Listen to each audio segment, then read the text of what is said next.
চাঁদপুরে যাত্রী সেজে অটোরিকশা চালককে হত্যার ঘটনায় ৩ জনকে গ্রেফতার করেছে পুলিশ। দুপুরে চাঁদপুর পুলিশ সুপার মোহাম্মদ আব্দুর রকিব জানান, গত ২৯ নভেম্বর যাত্রী সেজে কিশোর অটোচালক মহিনের অটোরিকশায় ঘোরাঘুরি শেষে নির্জন স্থানে নিয়ে তাকে শ্বাসরোধে হত্যা করে আসামিরা।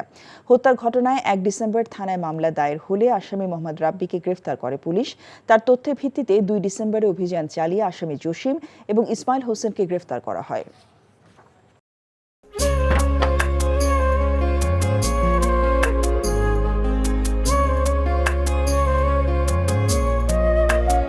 এটা আমাদের ঘর, আমরা দুজন মিলে সবকিছু গোছাবো।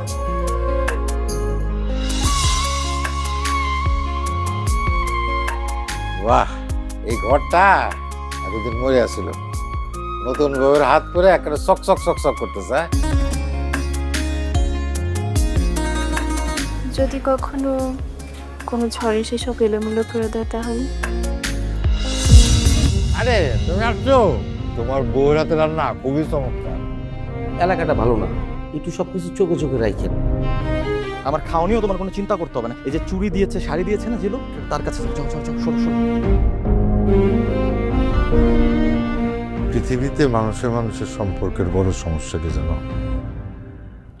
ভুল বোঝাবুঝি।